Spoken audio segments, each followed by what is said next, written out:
The rest of the story: Fred's parents should never have done it. But they worked 6 days a week.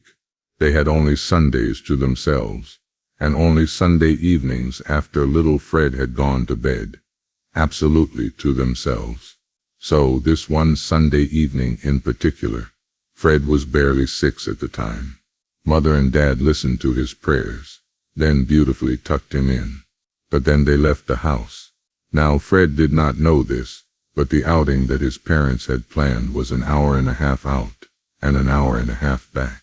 In other words, they would be at least 3, more likely 4 or 5 hours gone. But Fred was not told they were leaving. He did not hear the door close when they left, and he went to sleep. It was still light outside. When he awakened with a start, it was pitch dark.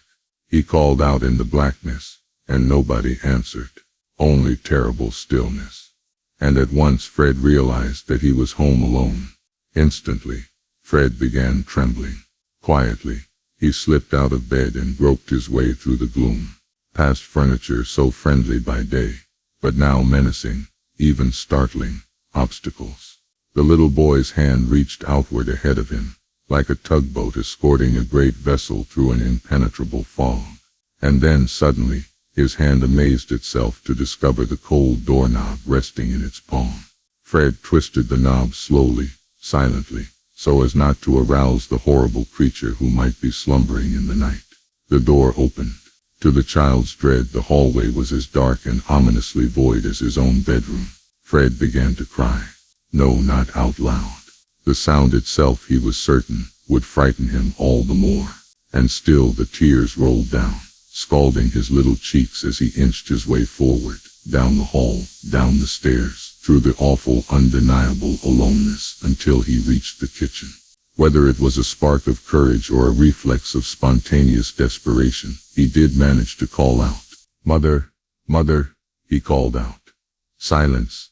When Fred's parents returned, they found their little boy wandering the house in a terrified stupor. He could not recall how long he had been awake and alone, but it was long enough to make an impression. Moreover, it left a wound that never healed. Never, ever. From that night on, little Fred was pathologically afraid of the unknown, and ultimately thoroughly intolerant of surprises. Even as an adult, do you know that he couldn't bear to prepare food in an oven unless the appliance had a glass door? Otherwise, he thought of what may or may not be happening as the food cooked on the inside. The very thought of it was unbearable. This Christmas season, moviegoers nationwide are delighted in record numbers by a charming, touching, mostly funny film entitled Home Alone. A delightful movie where a youngster is left home alone. But once upon a time, when this century was young, a little boy went through that ordeal for real. A child who would grow up to make motion pictures. Oh yes, you have seen and admired his movies. But now and henceforth, as you watch them, you will remember the first taste of terror of the boy who became the man who hated suspense, but was determined to become its master.